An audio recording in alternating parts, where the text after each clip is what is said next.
Oh, I know.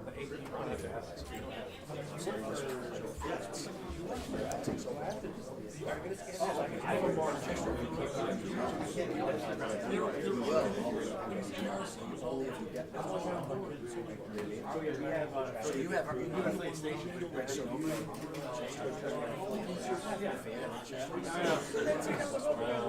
you can pick up WGRZ.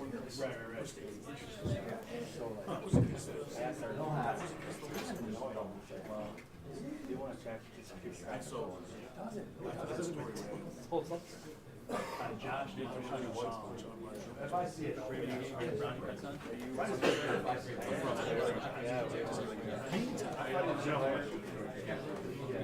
This year's yeah. That's all I'm saying. I was like, I don't like that. That's what I'm like. Steelers are right. The Cardinals. It's a good job. It's a little it's football. You know? That was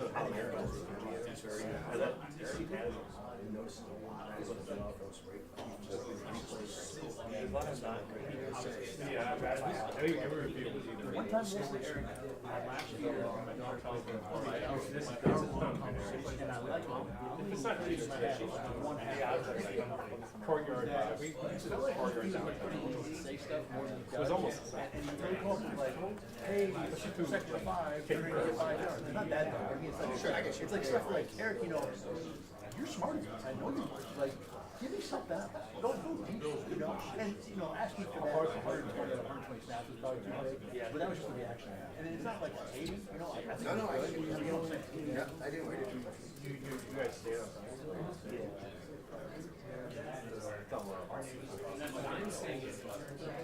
When you were out at park area, park area, there was like, you walk around, it's all like that. I stayed there for 30 seconds. I went walking the same place. I tried it.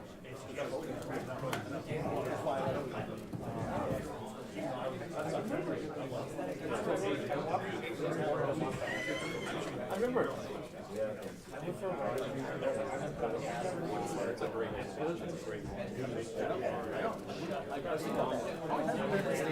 know where all the different crannies are, where the family are, now like, when you be there for the education, I'm going to let you know,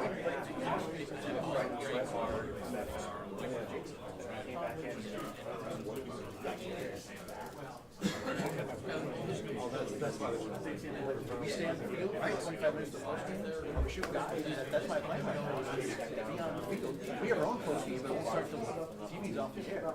So as long as that, they're still doing the on camera with the stuff, I'll walk around with guys, do shots, it's exactly what you have to do.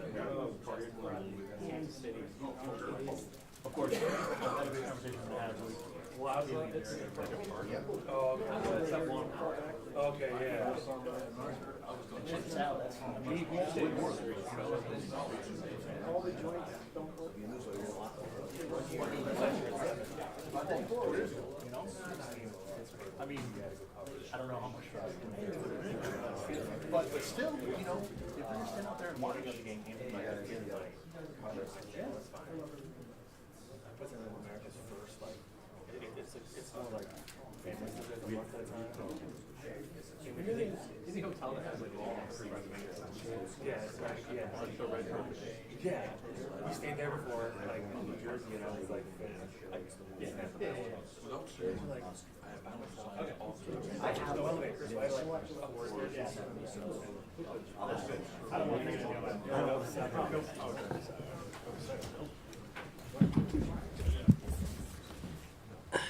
All right. Good afternoon. I'll get you the injury update here. So Taylor Rapp will not practice. He's day-to-day. He's a hip. Christian Benford remains in concussion protocol.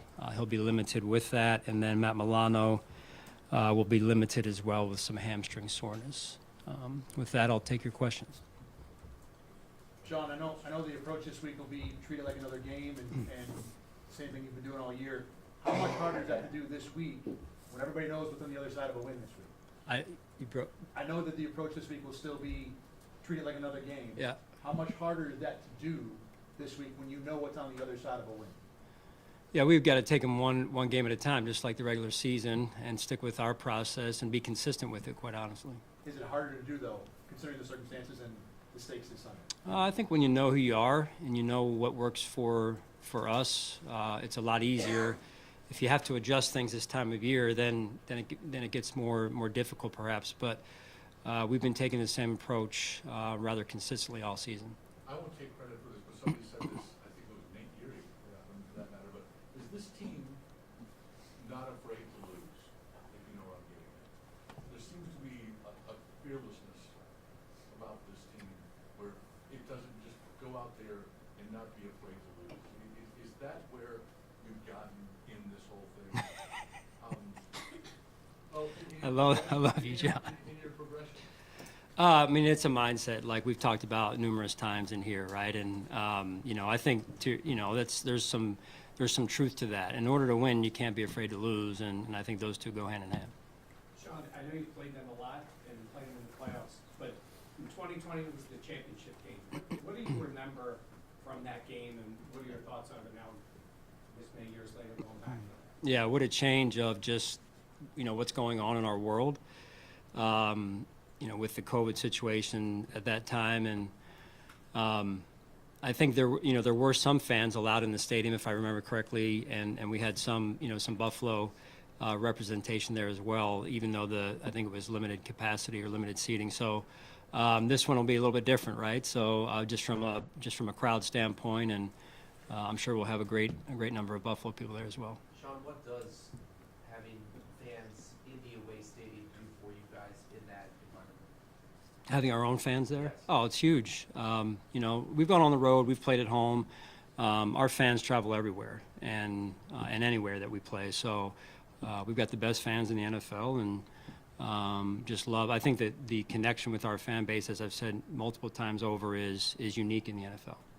John, can you quantify just how good your offensive line has been this year? Because obviously Sunday it's going to need to be really good against this team with the blitzing, but just how good has that line been? They've been great. They really have. Led by Connor, at the center position, and having those guys pretty much all season long working hip to hip, side by side all year, has been tremendous for our offense and for our team. And I just can't say enough about their brotherhood, their camaraderie, if you will. I think that it fosters into the rest of our team.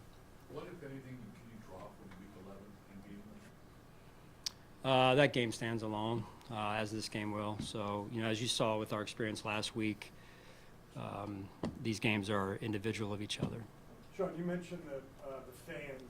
Your defense of the city the other day was really appreciated around here. And I was just wondering, since then, has anybody said anything to you about how much they really did appreciate that, whether it was someone at the gas station or Yeah, I haven't gotten gas between then and now, but it's a good reminder for me. I'll stop either tonight or tomorrow night, maybe Friday night, and get some gas. No, it's I've gotten a couple texts. I'm not really going through and checking all my messages right now, but that's what I genuinely feel. This is a place that has embraced me and my family since we moved here 8 years ago, and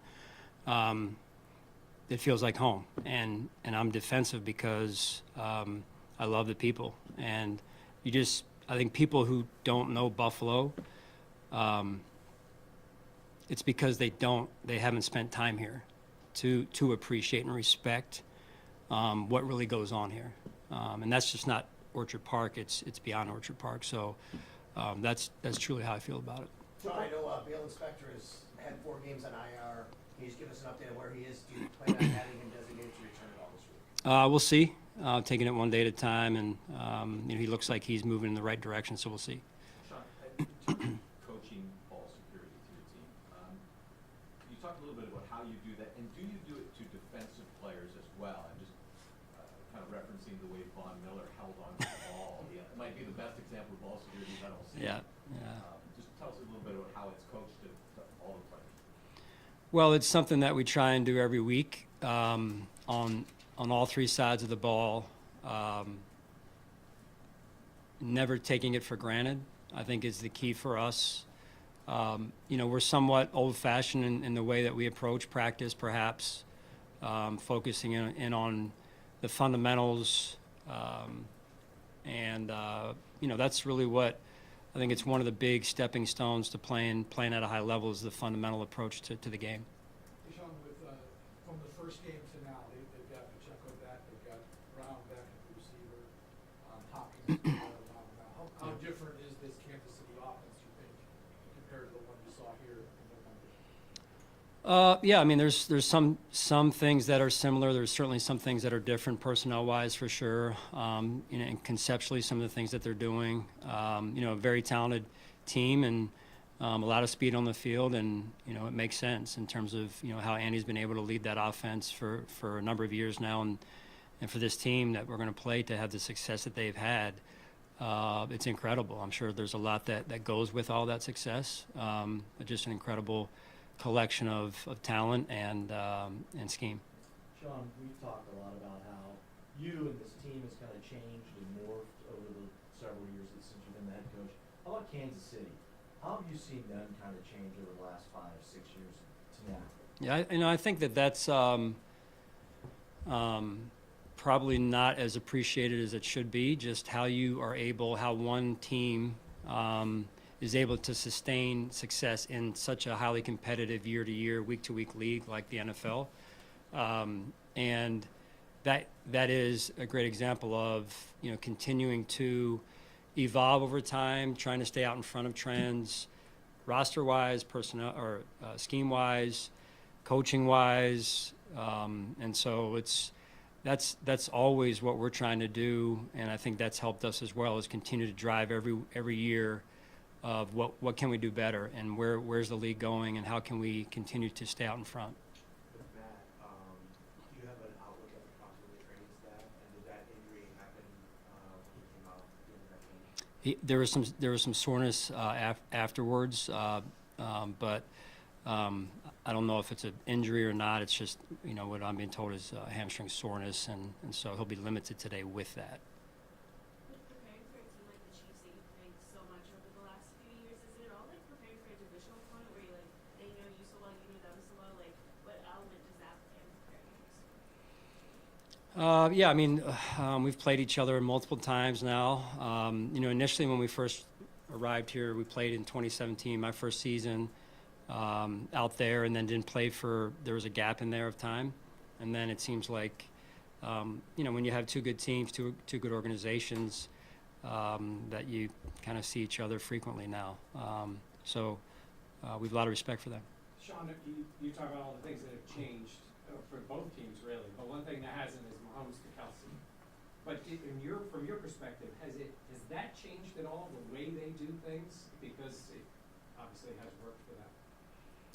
Does that change? I said the way they operate, those two. Oh yeah, they're incredible. I mean, just their relationship, their rapport. They've been doing it, especially Kelsey for some time. Even before Patrick got there. So, just an incredible duo and connection between those two. All right, thanks, guys.